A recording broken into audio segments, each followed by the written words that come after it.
Monsieur le maire, mes chers collègues, la pensée unique amène rarement à des solutions intelligentes.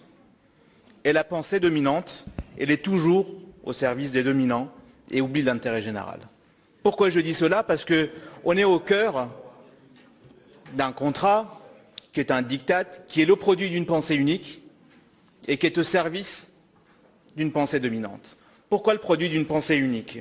D'abord, cette règle-là, elle n'est pas neuve, elle a déjà existé. La règle des 3%, vous vous en souvenez très certainement. Les 3%, on a l'impression, on dit aujourd'hui, que les 3% de Maastricht.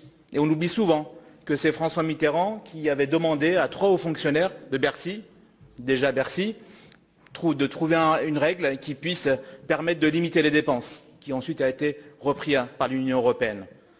Pensée dominante encore, lorsque Louis XIV, ou plus tard Napoléon Bonaparte, veulent limiter la dépense publique. On invente également là des hauts fonctionnaires de l'époque, on crée la Cour des comptes, à l'époque la Curia Regis qui existait déjà, pour pouvoir permettre de répondre qu'on n'a pas d'argent à dépenser. Et donc on voit bien que cette règle-là, cette nouvelle règle d'or imposée aux collectivités territoriales, n'est rien d'autre que la continuation d'une série de règles qui visent à substituer l'économie, la logique budgétaire à l'intérêt général et à l'humain. Et c'est de bien cela qu'il s'agit. Alors, beaucoup de choses ont été dites, mais on peut décrire assez rapidement ce qui nous est proposé. C'est une mise sous tutelle, je dirais même une mise sous curatelle, quand on l'utilise parfois dans le langage médical, parce qu'on part du principe que parce qu'on dépenserait trop, on serait malade, et donc il faut nous réduire et nous limiter dans notre capacité de dépense, et donc ça s'assimile aujourd'hui à une mise sous tutelle et une mise sous curatelle. Mais c'est aussi, je l'ai dit, une substitution à l'intérêt général d'une logique et d'un intérêt qui est purement économique. Et puis, c'est la dilution du lien démocratique.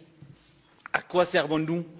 À quoi sert le vote des citoyens si de toute façon, les dépenses sont décidées à Bercy et la progression des dépenses, l'affectation des dépenses, là où devront aller les dépenses, dépend de l'échelon national.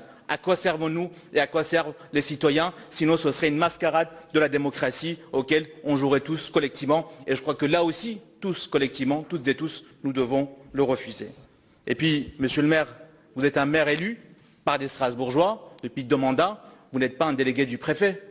Allez-vous vous présenter demain, à chaque fois devant le préfet, devant son représentant, pour lui rendre des comptes? Ou c'est devant les Strasbourgeois que vous devez rendre des comptes?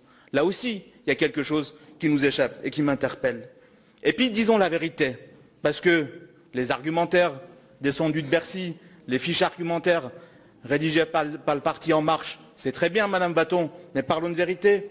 Vous dites qu'il n'y a pas de diminution. Mais ça, c'est à inflation zéro.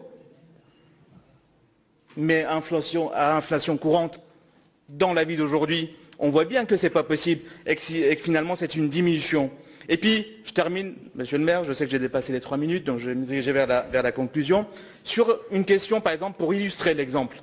Par l'exemple, ce que nous empêche aujourd'hui ce contrat. Sur la question de l'accueil des migrants, l'État fait des déclarations très généreuses, le gouvernement fait des déclarations très généreuses également, mais le gouvernement va mettre dehors aujourd'hui, en diminuant les places d'hôtel, les personnes déboutées. Les personnes déboutées seront sur notre territoire à Strasbourg. Nous voulons bien les loger, mais demain le gouvernement va nous l'interdire. C'est à cela que va servir le pacte financier que nous signons aujourd'hui. Et d'un mot de conclusion, monsieur le maire, nous sommes aujourd'hui dans un gouvernement qui a déclaré une guerre à un modèle de société, à un modèle de protection sociale, à des classes défavorisées.